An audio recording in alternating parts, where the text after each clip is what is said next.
اگر ایک شخص 40 سال کی عمر میں توبہ کرتا ہے اور اس سے پہلے نمازیں نہیں پڑھی تو کیا وہ قضا پوری کرے گا؟ میں اس کی ضرورت محسوس نہیں کرتا۔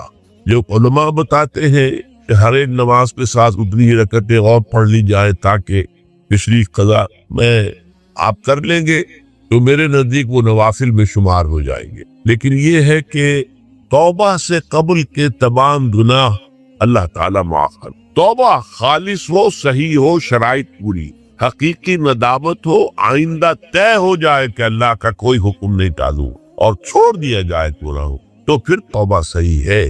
اور اگر وہ حقوق العباد کا معاملہ ہے تو یا تو اس شخص سے معافی مانگی جائے، حاصل کی جائے معافی، یا اس کی تلافی کی۔ چوتھی شرط یہ ہے حقوق العباد، بندوں کے حقوق وہ بندے ہی کریں، یا پھر آخرت میں آپ کی نیکیاں اس کو دے دی جائیں گی یا اس کے برے اعمال آپ کے کھاتے میں ڈال دی۔ لیکن توبہ اگر صحیح شرائط کے ساتھ ہو تو تمام گناہوں کا کفارہ ہو جائے۔ محمد ادریس صاحب، بخاری شریف میں حضور پاک کا ارشاد ہے کہ اس طرح نماز پڑھو جس طرح تم مجھ کو نماز پڑھتے دیکھتے ہو۔ سوال یہ کہ حضور نے کس طرح نماز پڑھی جبکہ بخاری شریف میں حضور نے رفع یدین کی نماز پڑھی ہے؟ بخاری شریف میں حضور نے رفع یدین کی نماز پڑھی ہے۔ دیکھیے حضور نے مختلف طریقوں اختیار کیے مختلف اوقات میں۔ اب صحابہ کا طرز عمل یہ ہوتا تھا کہ مثلاً ایک روایت آتی ہے کہ ایک صحابی حضور سے ملنے آئے تو بدوی تھے، دیہات کے آدمی تھے۔ انہوں نے حضور کو دیکھا کہ آپ کا گریبان کھلا ہوا تھا، آپ نے بٹن لگائے ہوئے نہیں تھے۔ پھر انہوں نے ساری عمر اپنے گریبان کے بٹن نہیں لگائے کہ میں نے محمد کو اس طرح دیکھا ہے صلی اللہ علیہ وسلم۔ اب یہ ان کا جذبہ ہے، ان کی نیکی ہے، اتباع کا جذبہ ہے۔ یا ایک سفر میں کسی کو دیکھا، کسی نے دیکھا کہ حضور ایک درخت کے نیچے سے ہو کر گزرے، اب وہ جب بھی جاتے تھے ادھر اس کے نیچے سے ہو کر گزرتے، چاہے اس کی کوئی مقصد نہیں، لیکن یہ بھی ایک اتباع کا جذبہ۔ تو اس میں یہ ہے کہ نماز کی بعض چیزیں ایسی ہیں کہ جن میں معلوم ہوتا ہے کہ حضور کچھ اس میں رد و بدل کرتے رہے۔ کبھی اپنے ہاتھ بالکل کھلے چھوڑ کر بھی نماز پڑھی ہے، کبھی آپ نے ہاتھ نیچے باندھے، کبھی اوپر باندھے۔ اسی طریقے سے رفع یدین کبھی ایسا بھی ہوا ہے کہ آپ نے وہ کی ہے جیسے کہ اہل حدیث حضرات کرتے ہیں، اور جیسے کہ یہ شیعہ کرتے ہیں وہ اس سے بھی زیادہ کرتے ہیں رفع یدین۔ اہل حدیث سے آگے ہیں، وہ بہت آگے ہیں رفع یدین کے اندر۔ اور ایک رائے یہ ہے کہ حضور نے آخری زمانے میں آ کر سارے رفع یدین چھوڑ دیے تھے سوائے یہی جو تکبیر تحریمہ کے وقت۔ اب یہ روایات، اب یہ بحث ہو جائے گی علمی، کس روایت کا کیا مقام ہے، کس کی کیا حیثیت ہے۔ بخاری شریف میں جو روایت ہے وہ یہی ہے رفع یدین، جو آپ صحیح کہہ رہے ہیں۔ لیکن یہ کہ بخاری شریف واحد کتاب تو نہیں ہے حدیث کی، مصنف عبد الرزاق ایک کتاب ہے، اور اسی طریقے سے اور اس میں یہ کہ امام مالک کے پیروکار، حالانکہ امام مالک مدینے کے دارالہجرہ کے امام ہیں، وہ رفع یدین نہیں کرتے۔ امام شافعی کے کرتے، امام مالک کے نہیں کرتے، امام ابو حنیفہ کے نہیں کرتے۔ تو ان چیزوں میں بہت زیادہ پریشان ہونے کی ضرورت نہیں ہے۔ اصل جو معجزہ ہے حضور کا اور اسلام کا وہ یہ ہے کہ 1400 برس گزر گئے لیکن نماز کے ضمن میں اتنا اختلاف نہیں ہے کہ تمام مسلمان باجماعت نماز نہ پڑھ سکے۔ دیکھیے رفع یدین کرنے میں جماعت ٹوٹی نہیں، آپ نے کیا یا نہیں کیا، جماعت کی فارمیشن برقرار رہی۔ فرض کیجئے کوئی شخص یہ سمجھتا کہ پہلے سجدہ ہے پھر رکوع ہے، تو اب یہ دو آدمی صاف نماز نہیں پڑھ سکتے، جن میں سے ایک کے نزدیک پہلے رکوع ہے پھر سجدہ ہے، دوسرا یہ سمجھتا کہ نہیں پہلے سجدہ ہے پھر رکوع ہے، نہیں ہو سکتا، ان کی جماعت اب جمع نہیں ہو سکتا۔ یا کسی کا یہ خیال ہو کہ جیسے ہر رکعت میں رکوع ہے کہ سجدہ بھی ایک ہے، وہ ایک سجدہ کر کے کھڑا ہو جائے۔ اب ظاہر بات ہے دوسرا شخص جس کے نزدیک دو سجدے وہ ایک اور سجدہ کرے گا، فارمیشن ٹوٹ گئی، اب وہ ساتھ نماز نہیں پڑھ سکتا۔ 1400 برس بیت گئے، مشرق بعید سے مغرب بعید، پوری دنیا، آج تو کوئی کونا ہے ہی نہیں جہاں مسلمان نہ ہو۔ لیکن جو سالڈ مسلمان جو ہیں وہ تو آپ سمجھیے کہ انڈونیشیا سے لے کر موریتانیہ تک تو مسلمانوں کی کتنی بڑی تعداد، لیکن کہیں ایسا نہیں ہے کہ آپ کی فارمیشن ٹوٹتی ہو۔ کوئی ایسا مسلک نہیں ہے جس میں یہ خیال ہو کہ مغرب کی رکعت میں 2 ہیں جیسے فجر کی ہے، نہیں، وہی 3 رکعتیں ہیں۔ کوئی ایسا مسلک نہیں جس میں یہ معلوم ہو کہ فجر کی رکعتیں 3 ہیں 2 نہیں ہے، کوئی نہیں۔ عصر کی 2 ہے یا 4 6 ہے، وہی رکعتیں، وہی رکعت کی ترتیب، پہلے کھڑے ہونا ہے پھر رکوع ہے پھر کھڑے ہونا پھر سجدے میں جانا ہے پھر بیٹھنا ہے پھر سجدہ پھر کھڑے ہونا۔ فارمیشن نہیں ٹوٹتی، شیعہ ہو سنی ہو، اور اس میں حنفی ہو مالکی ہو شافعی ہو حنبلی ہو زیدی ہو ظاہریہ ہو، کوئی بھی ہو، کسے باشد تمام مسلمان مل کر جماعت سے نماز ادا کریں گے اور ان کی جماعت ٹوٹتی نہیں۔ یہ ہے جس کو ہمیں سمجھنا چاہیے۔ یہ کیوں ہے؟ سلو کما رہے تو مونی اسلی، کہ حضور کی کو جس طرح دیکھا صحابہ نے نماز پڑھتے ہوئے ویسے نماز پڑھ رہے ہیں، صحابہ نے ویسے نماز پڑھی، پھر آپ کے بعد تابعین نے اسی طریقے سے نماز پڑھی، پھر اس کے بعد تبع تابعین نے پڑھی، نسل بعد نسل منتخب ہوا۔ آپ تھوڑا تھوڑا اختلاف اگر ہے تو اس کے لیے زیادہ پریشان نہیں ہونا چاہیے۔ والعبادہ، دعا جو ہے وہ عبادت کا جوہر ہے، عبادت کی روح ہے، بلکہ یہ کہ اصل عبادت جو ہے وہ دعا ہی ہے۔ لہذا توحید سے دعا کیا ہے؟ لا تدعو مع اللہ احدا، اللہ کے ساتھ کسی اور کو مت پکار۔ یہ سورہ جن کی آیت ہے۔ یعنی یہ ہے کہ ایک تو یہ کہ آپ اللہ کو پکار ہی نہیں رہے اپنے دیویوں کو، دیوتاؤں کو، اپنی لات کو، عزا کو، منات کو، حبل کو، وہ تو اور دور کی بات ہو گئی۔ ایک ہے شرک فی الدعا، اللہ کو بھی پکار رہے اور کسی اور کو بھی پکار رہے۔ اب وہ کوئی اولیاء اللہ بھی ہو سکتے ہیں، کوئی ملائکہ ہو سکتے ہیں، کوئی انبیاء کی ارواح ہو سکتی ہیں، کسی کو پکارنا کسی کا بھی ہوگا۔ دعا لا تدعو مع اللہ احدا، اور یہ در حقیقت ہم جب ہر رکعت جو ہے نماز کی ایاک نعبد و ایاک نستعین، پروردگار ہم صرف تیری ہی بندگی کرتے ہیں اور کرتے رہیں گے، اور صرف تجھ ہی سے مدد مانگتے ہیں اور مانگتے رہیں گے، یہ ہمارا قول و قرار ہے، یہ ہمارا عہد ہے اللہ کے ساتھ۔ اس کے خلاف نہ ہو، کسی کو پکارنے کی اجازت نہیں ہے۔ یہاں ایک باریک نکتہ سمجھ لیجئے، ایک ہے کسی کو پکارنا، کسی سے مدد چاہنا، کسی سے کسی کام کے اندر جو ہے کوئی امداد کی خواہش کرنا، جو کہ ہو دنیاوی جو معمولات ہیں، جو عام ہمارے قواعد ہیں، ظاہری مادی اسباب و وسائل کے درجے میں، وہ شرک نہیں ہے۔ میں کسی کہتا ہوں مجھے ذرا پانی پلا دو، یہ بھی ایک دعا ہے، استمداد ہے، مدد آپ نے مانگی ہے، اس سے اپنی ایک ضرورت پوری کرنے کے لیے کہا ہے۔ لیکن کیا ہے یہ کہ جڑا ہے وہاں رکھا ہوا ہے، وہاں پانی ہے، اس میں سے پانی لائے گا وہ نہیں دے دو۔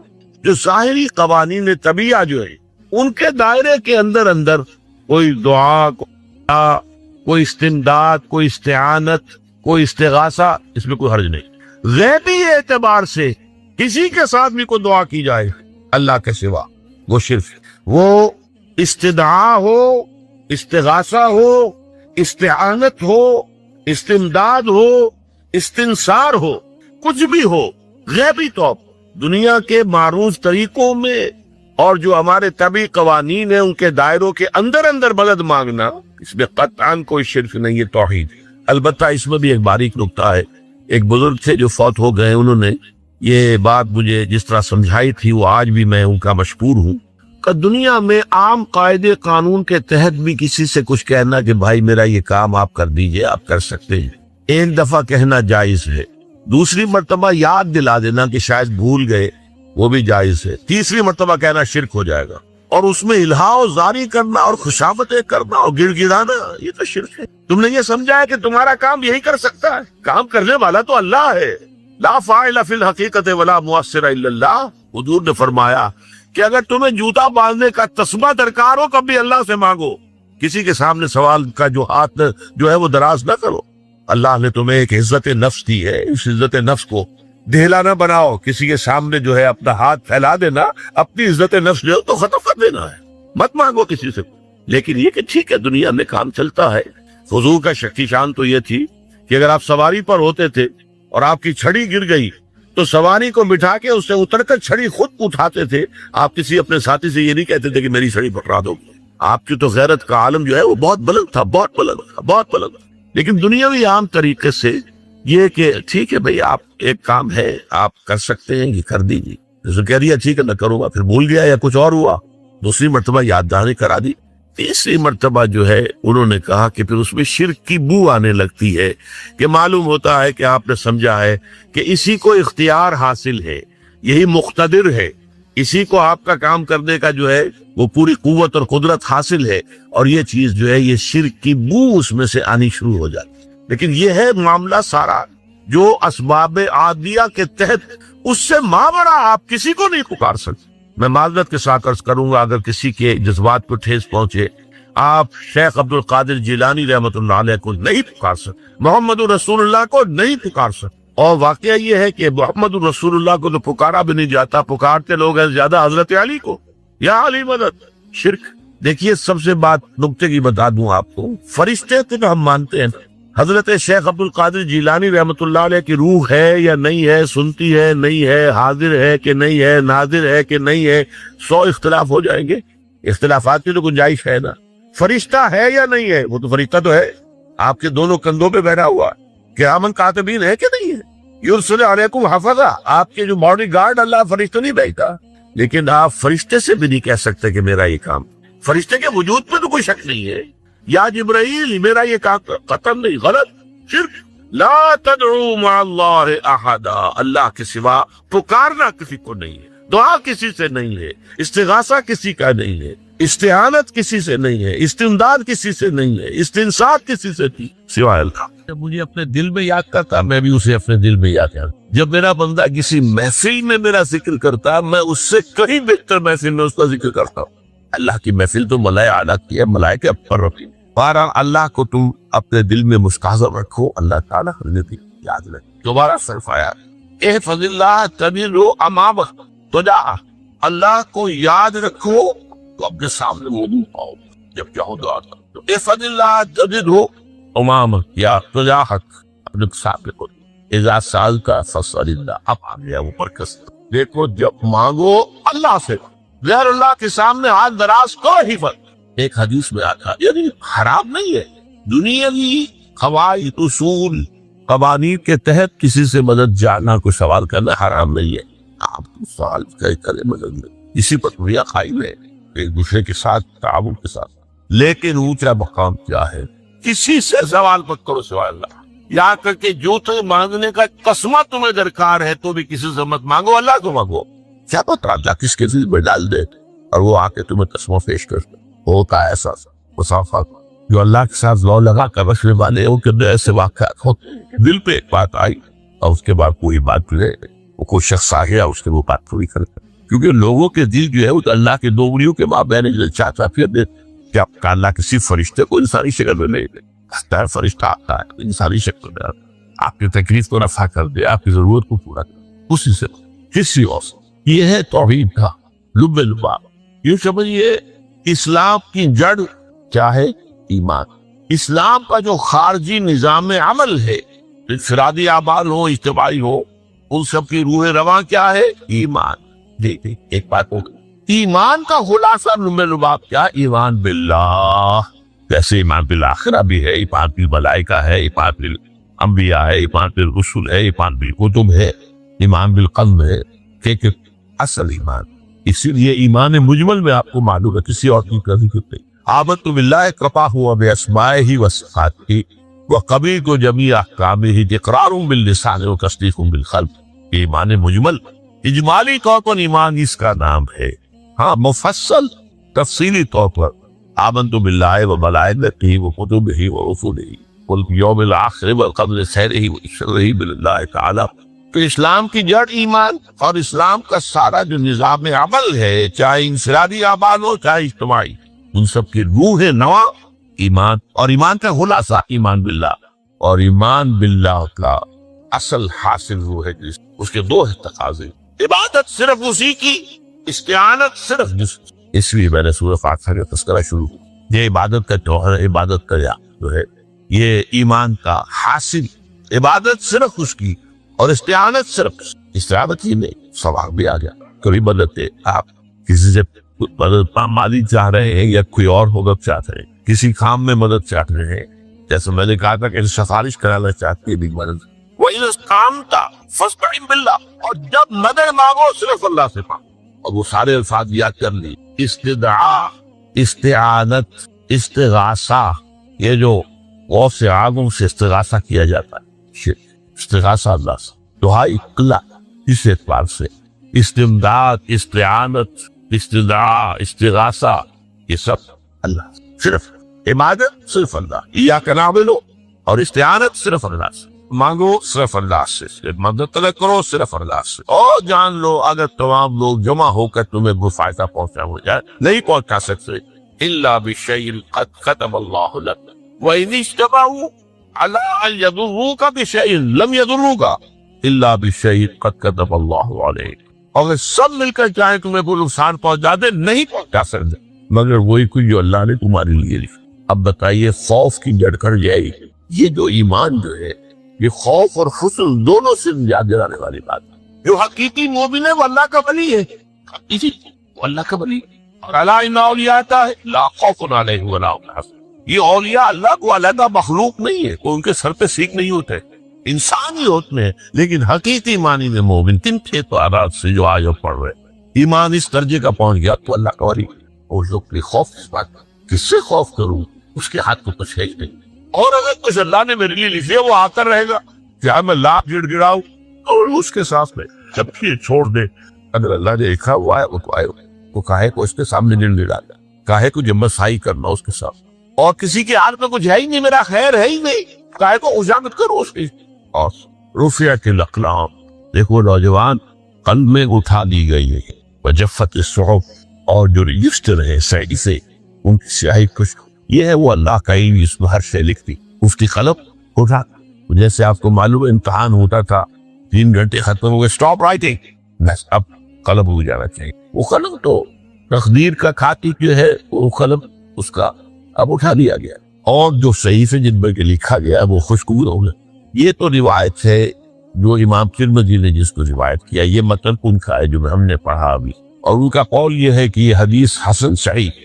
لیکن یہی روایت اور انہی راوی سے عبداللہ ابن عباس سے رضی اللہ تعالی عنہ اور بھی محدثین نے کی ہے. پھر ایک اور متن جو ہے وہ یہاں پر امام نووی نے دے دیا ہے. احفظ اللہ تجدہ امامک، یہ تو پہلا وہ ٹکڑا تھا، وقت جات تھا، یہاں امامک ہے، وہاں مطلب ایک ہی قبر ساسے پاؤ. اللہ کی حفاظت کرو، اللہ کو دین میں اللہ کی یاد کو محفوظ رکھو، گویا کہ اللہ کو مستحضر رکھو. ذکر اللہ کے معنی کیا ہے؟ اس پہ اظہار اللہ فی القلب، یہ ذکر اللہ ہے. جنہیں ہم ذکر سمجھ بیٹھے وہ ذکر کے ذریعے صلاۃ اللہ ذکری، نماز قائم کرو میری یاد کے لیے. نماز ذریعہ ہے یاد. یہ علیحدہ بات ہے کہ آپ نے 17 رکعتیں بھی پڑھ لی ہو عشاء کی اور یاد آپ کو آئی نہیں کوئی. آپ تو ایک میکینیکل انداز میں جو ہے وہ اوپر بٹے کر رہے ہیں اور آپ کے دماغ سے کچھ بھی نکل رہا ہے، تو اس کا آپ کے شعور سے دل کی گہرائی سے برابطہ ہے ہی نہیں. وہ ذکر تو نہیں ہوا.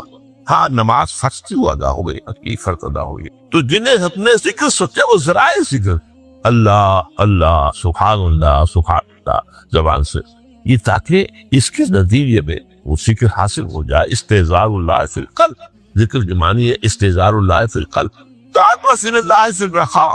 اور دیکھو کشادگی کے وقت میں تم اللہ کو یاد رکھو، اللہ کی طرف رجوع کیے رہو، بھول نہ جاؤ. وہ نہ ہو جو کبھی کہا تھا بہادر شاہ ظفر کے اشعار میں سے بہت زور کا شعر. ظفر آدمی اس کو نہ جانیے چاہے کتنا ہی وہ وفاد مزکا، جسے عیش میں یاد خدا نہ رہی، جسے تیش میں خوف خدا. وہ ہے کشادگی کی حالت میں جب کہ تمہارے لیے کشادگی ہے، اللہ کی طرف رجوع کیے رکھو. یہ عارف کا فکشنتا، تو اللہ اپنی توجہ تو پر رکھے گا. شدت کے میں کوئی تکلیف، اس تکلیف کو دوبارہ آسان کر دے گا. تکلیف تو آنی ہے، لکھی ہوئی ہے، وہ تو آئے گی. لیکن یہ کہ اللہ تعالیٰ اس کی شدت، یہی چیز ہے جس کو ایک انسان بہت شدت کے ساتھ محسوس کر رہا ہے، دوسرا آدمی اتنا نہیں محسوس کر رہا ہے. احساس کا معاملہ ہوگا. وہ تو اصل میں اگر انسان کی نرز کٹی ہوئی ہے تو احساس ہو گئی، سلسی کی ہوگا. تو اس اعتبار سے اللہ تعالیٰ تمہارے لیے اس شدت کی کمی کرتا ہے. وَعْلَمْ أَنَّمَا أَخْطَأَكَ لَمْ يَكُنْ لِيُصِيبَكَ، اور جان لو جو چیز تم سے چھوٹ گئی ہے، رہ گئی ہے، وہ ہرگز تمہیں ملنے والی نہیں تھی. اب آپ نے کسی ملازمت کے لیے درخواست کی ہے، درخواستیں مانگی گئی ہیں، اپنی سی محنت کری، نہیں ملی ملازمت. اب آپ بیٹھے ہوئے افسوس میں، رنج میں، غم میں، فلاں نے یہ کر دیا، فلاں نے یہ کر دیا، وہ فلاں جو ہے بڑی تگڑی سفارش لے آیا تھا، فلاں رشوت لے لیا. چھوڑو گے اس کو، تو تمہارے نیت نہیں تھی. کاہے کو اپنے ذہن کے اندر یہ کھچڑی پکا رہے ہو بیٹھے؟ خواہ آپ شاید سوء ظن میں بھی مبتلا ہو رہے ہو، کسی نے نہ رشوت دی اور آپ سمجھتے ہو کہ رشوت دی ہے اس نے. یہ ساری چیزیں جو ساری صحیحات ان کی جھٹکٹ ہے.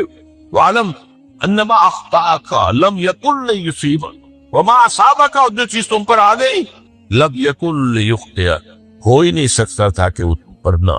یہ کر لیتا تو ہو جاتا، شاید یہ کرتے کا میں نے ٹھیک ہے پہلے لگوا دیا ہوتا تو یہ بات نہ ہوتی. بھائی وہ جو ہونا تھا وہ ہونا تھا.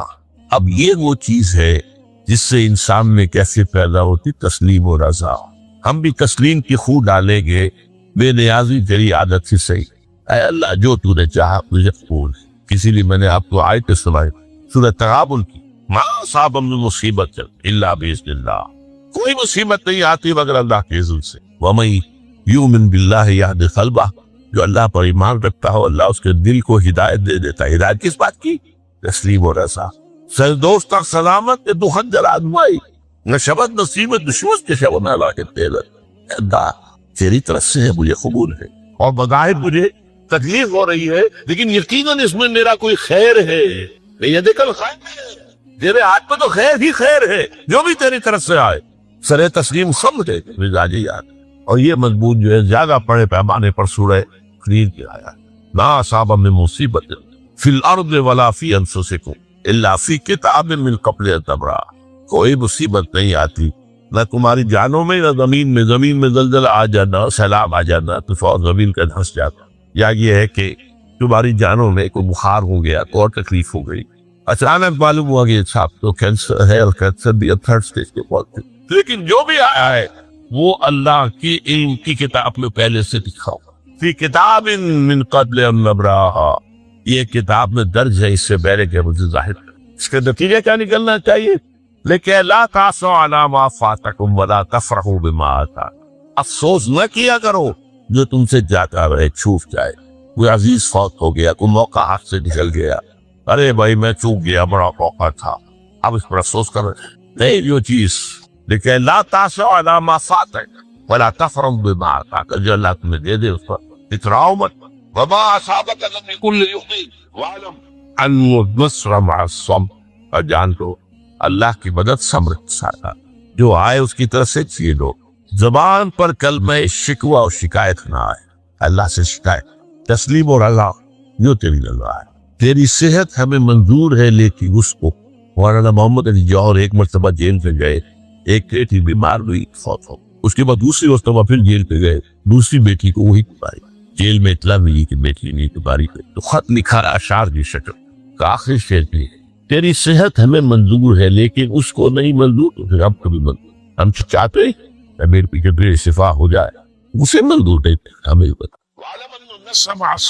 وَأَنَّ الْفَرَجَ مَعَ الْكَرْبِ فرج فراخی کھل جانا کسی چیز کا یہ ہے کاتی کے ساتھ تکلیف کی تکلیف ہوتی ہے ساتھ اللہ نے قانون بنایا ہے کیا تھا اب آپ اندازہ کیجئے بچے کی ولادت میں ماں کو کتنے تکلیف اٹھانی آج کل تو فیشن ہو گیا ہے سیدھے سیدھے جاؤ آپریشن کراؤ تکلیف سے بچ جاؤ لیکن یہ ہے کہ یہ بھی عام کیس میں ہوگا وہ ساری تکلیف جیسے ہی بچے کو لا کر ماں کے برابر لیٹایا ہے ساری تکلیف پھر جو راحت میسر ان الفرج مع الکرب وان مع العسر یسرا اسی لیے میں نے وہ آیت بھی پڑھی تھی ان مع العسر یسرا ان مع العسر یسرا اس دنیا میں یہ اللہ نے نظام بنایا ہے شخصیت جھیلنی ہوگی لقد خلقنا الانسان فی کبد ہم نے انسان کو پیدا کیا مشقت کے اندر مشقت تو کرنی پڑے کسی کی جسمانی مشقت زیادہ کسی کی ذہنی مشقت زیادہ مشقت سے چارہ کسی کو تو یہ ہے نماز ایک ہے نماز ہم پڑھ لیتے ہیں آپ نے سارا پڑھ لیا سارا تعدیل ارکان بھی کر لی لیکن اگر آپ کا اللہ کے ساتھ ڈائریکٹ کمیونین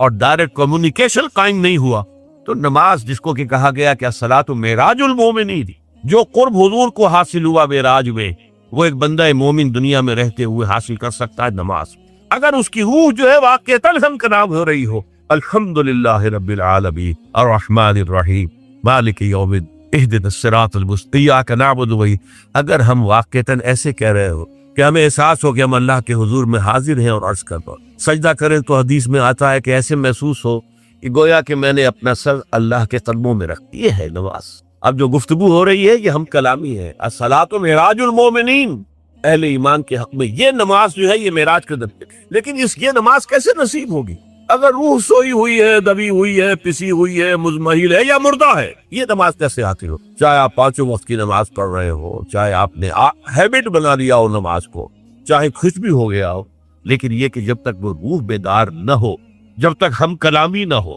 افلاک سے آتا ہے نالوں کا جواب آخر اٹھتے ہیں حجاب آخر کرتے ہیں خطاب آخر جب تک یہ نہ ہو رہا جیسے کہ میں ایک حدیث قدسی انشاءاللہ آج سناؤں گا سورہ فاتحہ کے ضمن کہ اللہ تعالیٰ کے سامنے جب کھڑا ہو کر انسان جب کہتا انی وجہت وجہی للذی فطر السماوات والارض حنیفا دائیں بائیں سے بالکل اپنا تعلق کاٹ کر میں نے اپنا رخ کر لیا ہے اس اللہ کی طرف جس نے آسمان اور زمین کو پیدا ہے اب یہ توجہ وجہ تو اگر یہ تو ہے چہرہ تو ہم نے کر دیا خانہ کعبہ کی طرف اندر سے ہماری روح متوجہ نہیں ہوئی وہ سوئی پڑی اسے پتہ ہی کچھ نہیں کہ کیا ہو رہا ہے تو اس صورت میں وہ کیا ہے، ظاہری بات تو پوری ہو گئی، نماز کا ثواب ہو جائے گا، فرض کی ادائیگی کا ثواب مل جائے گا، لیکن وہ اصل نماز تو حاصل نہیں ہوئی۔ یہ ہے وہ بات کہ وَإِذَا سَأَلَكَ عِبَادِي عَنِّي فَإِنِّي، اے نبی جب میرے بندوں کی روحیں بیدار کو توانا ہو جائیں، حیات تازہ سے وہ ہم کنار ہو جائیں،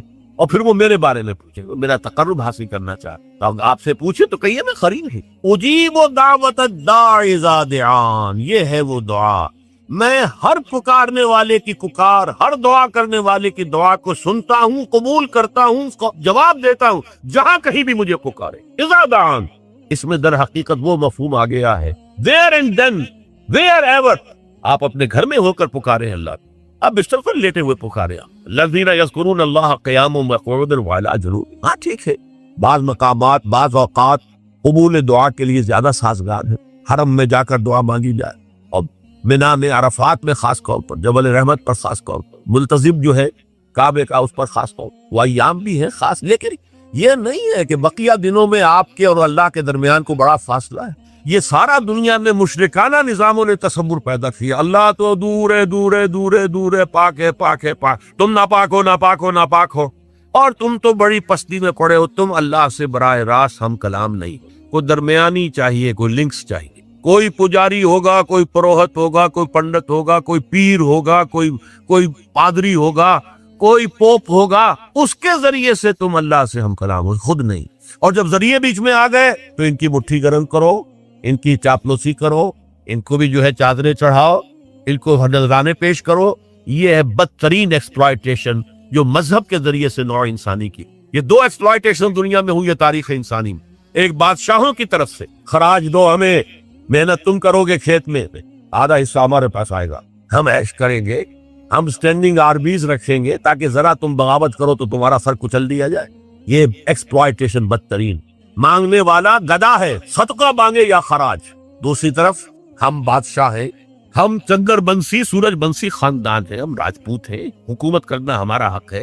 اور یہ پنڈت پروہت جو ہے وہ بھی کہیں گے کہ ٹھیک ہے، نصف لی و نصف لک وہذا قوم جاہلون، یہ عوام جو ہے ان کا خون چوسو، ہمیں یہ نذرانے پیش کریں، بتوں کو آ کے چڑھاوے چڑھائیں اور تمہیں خراج دیں اور ٹیکس دیں، they are to be exploited، exploit ہوئے۔ اسلام نے آ کر دونوں کا خاتمہ، کوئی ملوکیت نہیں۔ زکوٰۃ ہے تو غربا کے لیے، بادشاہ کے لیے نہیں ہے، یہ تو غربا کے لیے، لہذا کوئی ٹیکس نہیں۔ نمبر دو، اللہ سے ہم کلام ہونے کے لیے کسی دربان، کسی جو ہے پہرے دار کی مٹھی گرم کرنے کی ضرورت نہیں، جب چاہو ہم کلام ہو جائے۔ دل کے آئینے میں ہے تصویر یار، جب ذرا گردن جھکائی دیکھ لی، یہ تو تم ہماری طرف متوجہ نہیں ہوتے، ہم تو ہر وقت کہتے ہیں، ہر شب کو آخری لمحات جو ہیں، آخری جو گھنٹے ہیں رات کے، سمائے دنیا تک ہم نزول فرما لیتے ہیں تمہارے لیے، اور پکارنے والا پکارتا ہے، حل من مستغفر فاغفر له، ہے کوئی استغفار کرنے والا کہ میں اسے بخش دوں، حل من سائل فاعطیہ، ہے کوئی مانگنے والا کہ میں اسے عطا کروں۔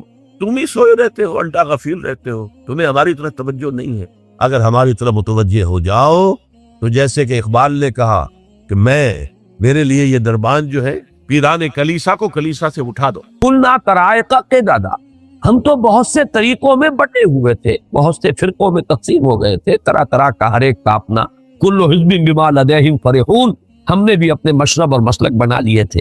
وَأَنَّا ظَنَنَّا، اور ہم نے یہ بات اچھی طرح جان لی، پورا یقین ہمیں ہو گیا، أَلَّن نُعْجِزَ اللَّهَ فِي الْأَرْضِ، کہ ہم اللہ کو نہ تو زمین کے اندر ہرا سکیں گے، عاجز کر سکیں گے، یعنی اللہ کی پکڑ سے اپنے آپ کو بچا سکیں، وَلَن نُعْجِزَهُ هَرَبًا، نہ ہی کہیں بھاگ کر کائنات کے اندر جو ہے کہیں ہمارے لیے چھپنے کی جگہ ہے۔ وَأَنَّا لَمَّا سَمِعْنَا الْهُدَىٰ آمَنَّا، اور ہم نے تو بھائی جب یہ ہدایت والی بات سنی ہے، یہ رہنمائی ہم نے سنی ہے، ہم تو ایمان لے آئے۔ فَمَن يُؤْمِن بِرَبِّهِ فَلَا يَخَافُ بَخْسًا وَلَا رَهَقًا، تو جو کوئی بھی اپنے رب پر ایمان لائے گا، اسے کوئی خوف نہیں ہوگا، کوئی اندیشہ نہیں اسے کرنا چاہیے، نہ اس کا کہ اس پہ کوئی کمی کی جائے گی، اور نہ اس کا کہ اس پر کوئی زیادتی کی جائے گی۔ لا يخاف بخسا ولا رہقا وَأَنَّا مِنَّا الْمُسْلِمُونَ وَمِنَّا الْقَاسِطُونَ۔ اب ذرا بات کو کھولا اور دیکھو، ہم میں سے مسلم بھی ہیں، فرما بردار بھی ہیں، اور قاسطون بھی ہیں، نا انصاف بھی ہیں، زیادتیاں کرنے والے بھی ہیں۔ فمن اسلم، تو جو اسلام لایا، جس نے کہ اطاعت قبول کی، فاولئک تحروا رشدا، تو انہوں نے تو رشد اور ہدایت اور کامیابی اور سعادت جو ہے اس کو حاصل کر لیا، اندازہ کر کے اس کا پتہ چلا لیا۔ وَأَمَّا الْقَاسِطُونَ فَكَانُوا لِجَهَنَّمَ حَطَبًا، اور یہ بھی جان لو کہ جو ظالم ہیں، ظلم کرنے والے ہیں، زیادتی کرنے والے ہیں، تو وہ تو پھر جہنم کا ایندھن بن کر۔ یہ ہے وہ 15 آیات، یہ ہے ان کا کلام پہ جو انہوں نے اپنی قوم سے کیا ہے۔ اب ذرا آ جائیے، میں چاہتا ہوں کہ وہ بہت مختصر ہے دوسرا مقام جو ہے سورہ احقاف کا، اس میں صرف 4 آیتیں ہیں۔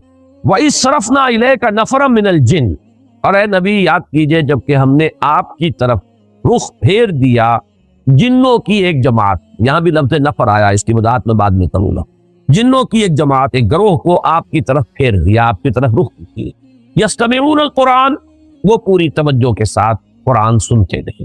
فلما حضروہ، تو جب وہ وہاں موجود تھے، سنتے تھے، قالوا انصتوا، انہوں نے ایک دوسرے سے کہا خاموش، پوری توجہ سے سنو۔ اب دیکھیں یہ وہی 2 الفاظ ہیں جو قرآن میں آئے، اذا قرئ القرآن فاستمعوا له وانصتوا، جب قرآن پڑھا جا رہا ہو تو پوری توجہ کے ساتھ کان لگا کر اسے سنو اور خود خاموش سے۔ وہی انہوں نے آپس میں کہا تو چپ ہو جاؤ، خاموش ہو جاؤ، توجہ سے سنو۔ بہت اعلیٰ کوئی کلام ہے جو اس وقت یہ صاحب جو ہے یہ پڑھ رہے ہیں۔ فلما حضروہ قالوا انصتوا، فلما قضی، جب وہ قرات پوری ہو گئی، ختم ہو گئی، فجر کی نماز تھی، حضور نے نماز ختم کر لی، ولوا الی قومہم، تو وہ اب چلے گئے پیٹھ موڑ کر اپنی قوم کی طرف، منذرین، انہیں بھی خبردار کرنے کے۔ قالو، اور وہ خبردار کرنا کیا تھا؟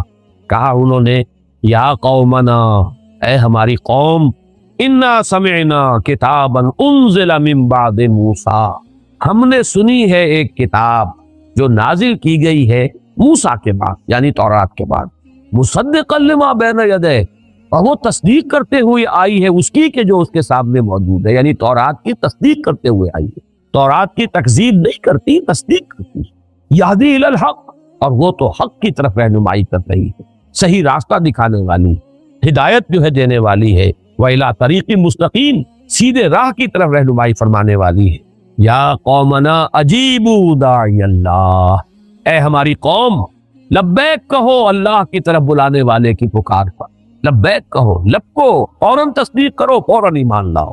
یغفر لکم من ذنوبکم، اللہ تعالیٰ بخش دے گا تمہارے گناہوں میں سے۔ یہ بات سورہ نوح میں آ چکی ہے، من ذنوبکم، یعنی جو ایمان لانے سے پہلے کے گناہ ہیں وہ سب معاف ہوتا ہے، اس کے بعد کا معاملہ جو ہے وہ ایک نیا حساب کتاب وہ شروع ہوگا۔ وَيُجِرْكُم مِّنْ عَذَابٍ أَلِيمٍ، اور تمہیں چھٹکارا دے دے گا دردناک عذاب، اگر تم ایمان لاؤ گے اس کتاب پر اور اس داعی اللہ کی دعوت جو ہے اس کی پکار پر لبیک کہو گے۔ وَمَن لَا يُجِبْ دَاعِيَ اللَّهِ، اور جو کوئی اللہ کی طرف پکارنے والے کی پکار پر لبیک نہیں کہتا، فَلَيْسَ بِمُعْجِزٍ فِي الْأَرْضِ، تو وہ پھر اللہ کو عاجز کرنے والا نہیں ہے زمین میں، وَلَيْسَ لَهُ مِن دُونِهِ أَوْلِيَاء، اور نہیں ہے اس کے لیے اللہ کے سوا کوئی مددگار اور پشت پناہ، اولئک فی ضلال مبین، یقیناً وہ تو کھلی گمراہی کے۔ یہ 4 آیات ہیں سورہ احقاف کی، اور یہ 15 آیات ہیں سورہ جن۔ پھر ذہن میں تازہ کر لیجئے، پہلا سوال یہ ہے، آیا یہ دونوں ایک ہی واقعے کی 2 تفسیریں ہیں یا یہ 2 علیحدہ واقعے؟ میری رائے یہ ہے کہ یہ 2 علیحدہ واقعے۔ پہلا واقعہ زمانی اعتبار سے جو سن 4 سے سن 7 تک اس عرصے میں کہیں ہوا ہے، جبکہ فزیکل پرسیکیوشن اپنے پورے عروج کو پہنچ چکی تھی، اس وقت یہ واقعہ ہوا ہے۔ اور یہ واقعہ جیسے کہ روایت میں آیا ہے جو صحیح بخاری، صحیح مسلم وغیرہ میں موجود ہے، حضرت عبداللہ ابن عباس رضی اللہ تعالیٰ عنہما سے، یہ حضور جب تشریف لے جا رہے تھے صحابہ کی ایک جماعت کے ساتھ عکاس کے میلے کی طرف، تو رات کا پڑاؤ جو ہے وادی نخلا میں ہوا اور وہاں آپ نے فجر کی نماز میں پڑھا۔ یہ واقعہ ہو، اس میں جو جن ہیں صاف اندازہ ہو جاتا ہے کہ انہیں کوئی خاص اندازہ نہیں تھا، صرف انہیں یہ پتا چلا تھا کہ آسمانوں پر پہرا لگ گیا، کوئی خاص بات ضرور ہے، کہیں شاید کسی نبوت کا ظہور ہوا ہو، کوئی خاص معاملہ ضرور ہے، ورنہ یہ پہرے نہیں ہوتے تھے، ہم تو یہاں بیٹھا کرتے تھے، سانبن لیتے تھے، کاہنوں کو جا کے کانوں کے اندر پھونکے مارتے تھے، ہمارا دھندا چل رہا تھا، یہ پہرے جو لگ گئے کوئی خاص واقعہ۔ اب وہ تلاش کے اندر نکلے ہوئے ہیں کہ اچانک ان کا گزر وہاں سے ہو گیا، ان پر پورا عقدہ کھل گیا اور انہوں نے پہچان لیا کہ یہ اللہ کے نبی ہیں، اور یا تو وہ عیسائی تھے، حضرت عیسیٰ کے ماننے والے، اور وہ عیسائی کے جو تثلیث کے قائل ہیں، جنہوں نے اس وقت کی جو تثلیث تھی، یہ بھی جان لیجئے، اس میں 2 تثلیثیں ہیں دنیا میں۔ ایک تثلیث ہے اللہ اور حضرت مریم اور حضرت عیسیٰ، یہ تثلیث تھی، ابتدائی تثلیث. اور ایک تثلیث ہے خدا اور روح القدس اور بیٹا یعنی حضرت مسیح. یہ دو تثلیثیں ہیں ان کے ہاں. تو یہاں جو فرمایا گیا یہ وہ تثلیث ہے کہ جس کا انہوں نے کہا کہ ہم تو یہ سمجھ چکے ہیں کہ ہمارے رب کی شان اس سے بہت اعلیٰ اور رفع ہے کہ وہ کسی کو جورو بنائے یا بیٹا بنائے. تو ہو سکتا ہے کہ وہ جو عقیدہ تثلیث جو تھی عیسائیت کی اس کے اوپر وہ تھے، یا پھر وہ مشرکین تھے، اس لیے کہ مشرکین نے بھی، جو مشرکین عرب تھے انہی کے دین پر تھے وہ، اس لیے کہ وہ فرشتوں کو خدا کی بیٹیاں کہتے. اور انہوں نے جو بات سمجھی ہے پوری طرح تفصیل سے بیان کی ہے. جبکہ یہ جو دوسرا واقعہ ہے یہ سن 10 نبوی کا ہے، جبکہ حضور طائف سے واپس تشریف لے جا رہے تھے، طریق السیل سے جا رہے تھے، وادی نخلا میں آپ نے قیام فرمایا، وہی فجر کا وقت ہے اور وہاں وہ آئے ہیں. اور وہاں آپ کو بین السطور صاف نظر آ رہا کہ وہ جو جن تھے وہ کافی چیزوں سے واقف، موسیٰ کے جاننے والے تھے، کتاب کے جاننے والے تھے، گویا کہ وہ اس اعتبار سے کوئی وہ زیادہ ناواقف لوگ نہیں تھے. البتہ اس گمان میں تھے کہ شاید اب یہ آخری کتاب تھی تورات کی، اور شاید آخری تھے نبی موسیٰ، اب ان کے بعد شاید کوئی اور نبی آنے والے نہیں ہیں. لیکن چونکہ باقی سارا تصور ان کا مکمل، لہذا فوراً وہ ایمان لائے اور فوراً انہوں نے داعی کی حیثیت اختیار کر لی اور جا کر اپنی قوم کو جس قدر زوردار انداز کے اندر دعوت دی ہے.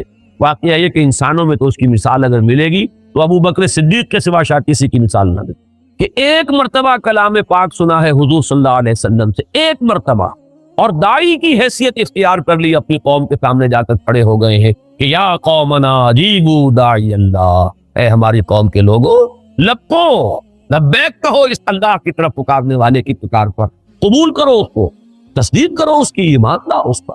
تو یہ جو معاملہ ہے یہ تو واقعتاً وہ صدیقین کے زمرے کے وہ یہ جو ہے جنات ہیں.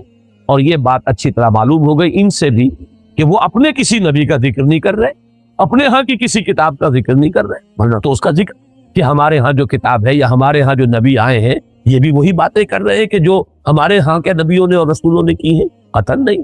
نام لے رہے تو حضرت موسیٰ کا، اگر ذکر کر رہے تو تورات کا. تو معلوم ہی ہوا کہ کوئی سلسلہ نبوت اور رسالت جنات میں نہیں ہے، بلکہ رسالت اور نبوت کے اعتبار سے جنات بھی انسانوں ہی کے تابع ہیں. جو بھی رسول بھیجے گئے انسانوں میں اور نبی مبعوث کیے گئے ان کے مخاطب ہیں انس بھی اور جن بھی. اور یہ بات جو ہے بڑی تفصیل سے میں آپ کو بتا چکا ہوں. سورہ رحمان تو ہے ہی پوری کی پوری اس پر مسلسل تخاطب تسنیہ کے صیغے سے، فَبِأَيِّ آلَاءِ رَبِّكُمَا تُكَذِّبَانِ یا معشر الجن والانس ان استطعتم ان تنفذوا من اقطار السماوات والارض فانفذوا لا تنفذون الا بالکل تسنیہ تسنیہ.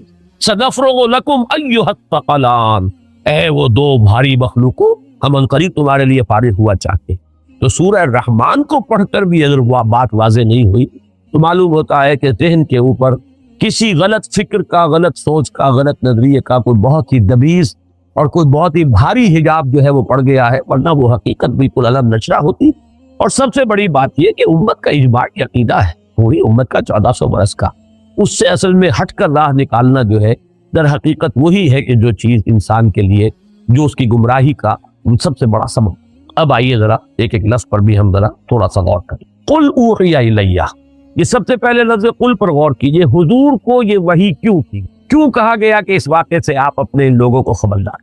یہ اس لیے کہ معلوم ہو جائے کہ جیسی سرکشی اے قریش تم کر رہے ہو، جن گمراہیوں میں تم مبتلا ہو، اسی قسم کے سرکش، اسی قسم کے گمراہی میں مبتلا جنات بھی تھے. لیکن دیکھو ان کے ایک گروہ نے اس کلام کو سنا ہے اور وہ ایمان لائے، انہوں نے تصدیق کی. تم اپنی بدبختی پر غور کرو ذرا کہ تم کہاں کھڑے ہو، تم سوچنے کے لیے تیار. میں جب آج سوچ رہا تھا اس پر تو مجھے سورہ انعام کی آیت نمبر 89 کی طرف میرا ذہن منتقل ہوا.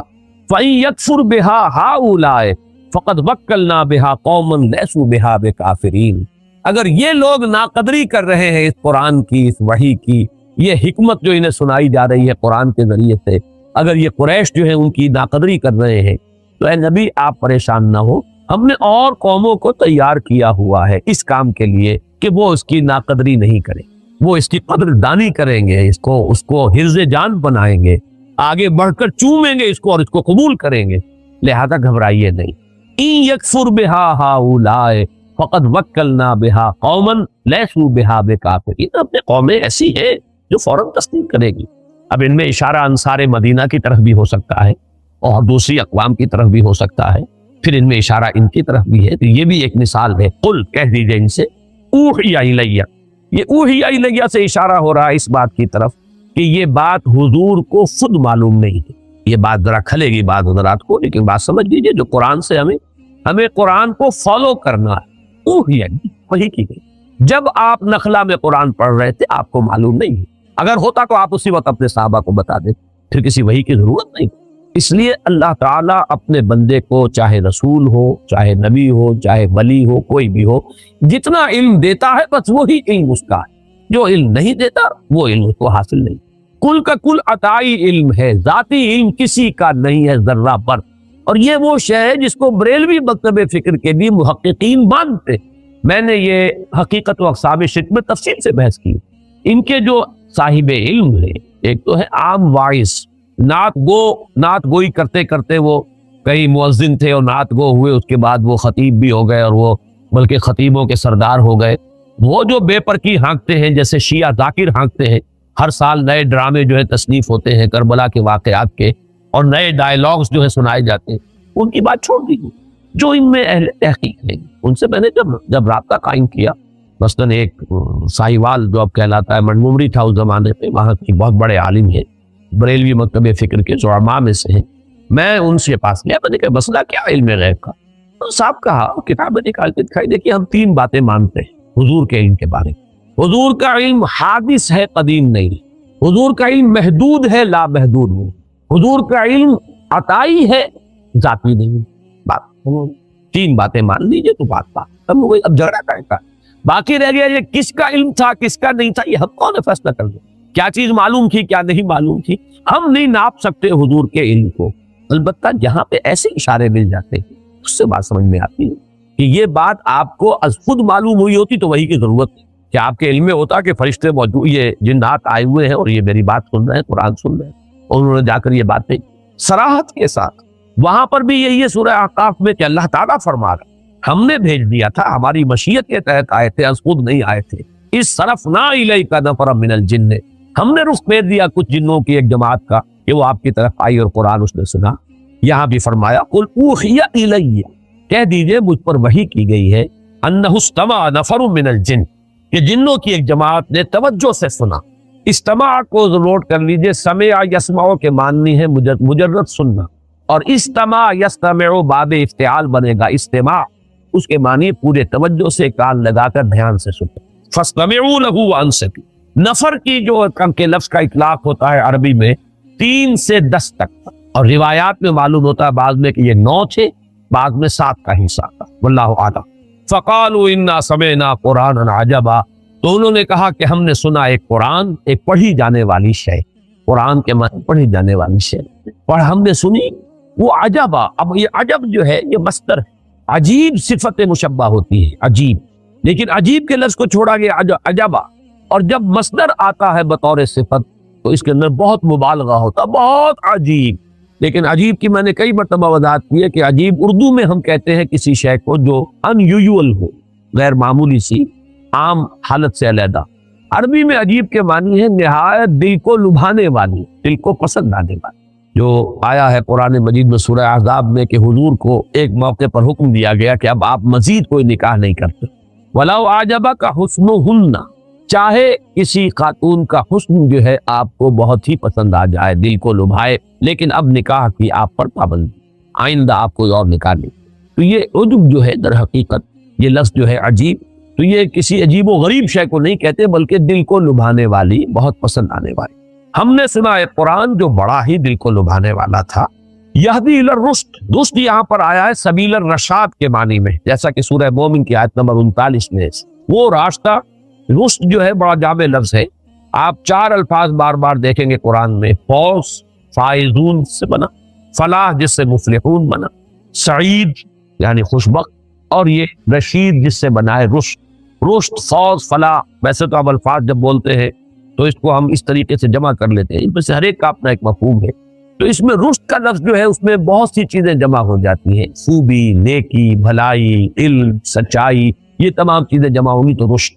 یہدی الی الرشد یعنی یہدی الی سبیل الرشاد، فآمنا بہ، تو ہم اس پر ایمان لے آئے. ولن نشرک بربنا احدا، یہ لام نون کے ساتھ جو نفی آتی ہے عربی زبان میں انتہائی تاکیدی عزم مصمم ہے، اب ہم اپنے رب کے ساتھ کسی کو شریک نہیں۔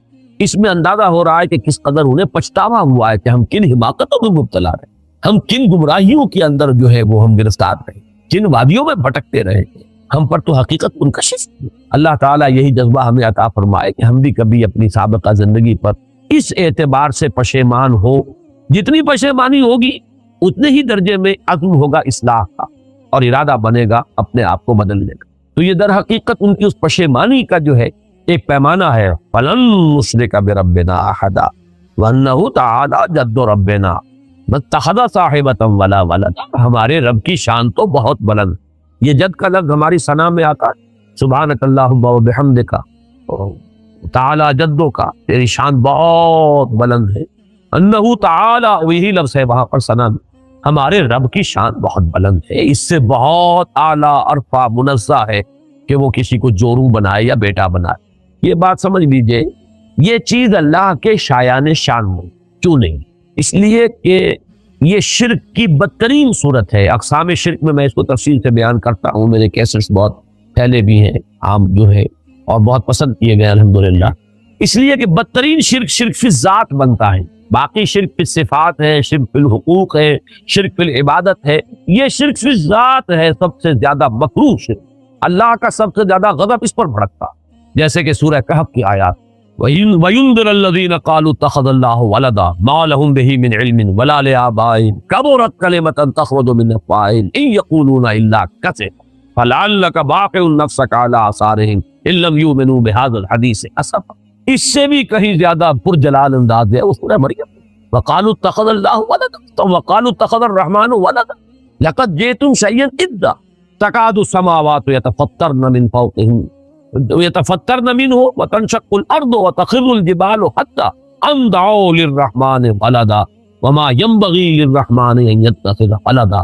پہاڑ گر پڑنے کو ہے، زمین شک ہونے کو ہے، آسمان پھٹ پڑنے کو ہے، اس گستاخی پر کہ انہوں نے اللہ کے لیے کہا ہے کہ بیٹا اس نے بنا، اور اللہ کے شایان شان ہی نہیں کہ بیٹا بنائے، آخر کیا بنے؟ تجزیہ کیجئے، بیوی در حقیقت کسی کے نوع سے ہوتی ہے، لہذا بالکل برابر ہے۔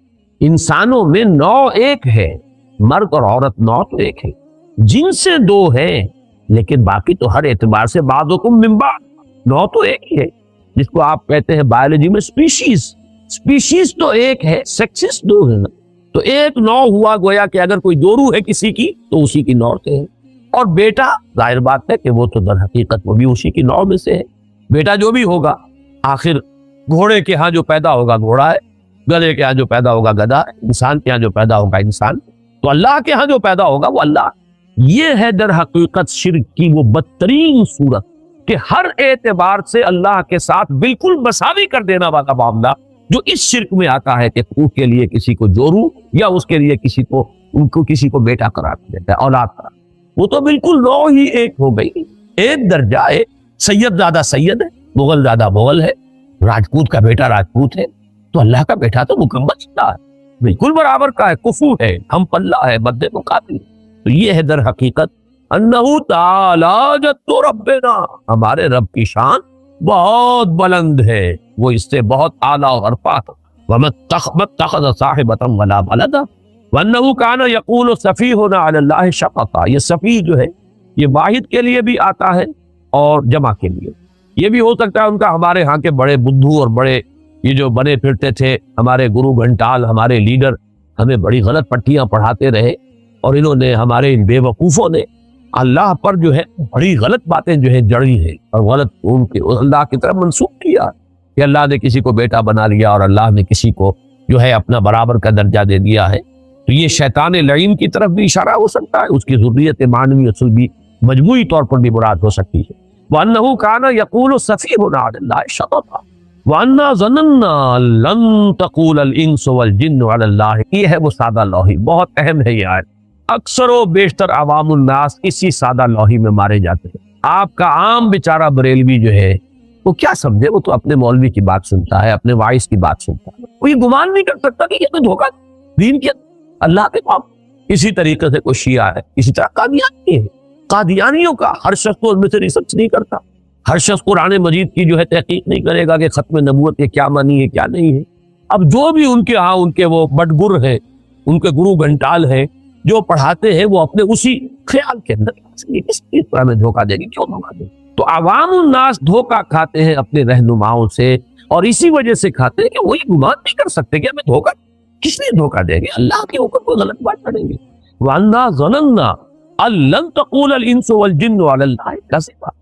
ہم نے یہ گمان کیا، ہم اس خوش فہمی میں رہے، ہم یہی سمجھتے رہے کہ جن اور انس ایک دوسرے کے بارے میں جھوٹ بول دیں، اللہ کے بارے میں جھوٹ بول.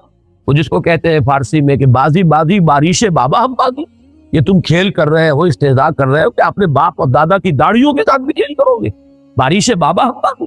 تو یہ جھوٹ جو ہے تراشنا اور جھوٹ جڑ دینا چاہیے اللہ پر جھوٹ.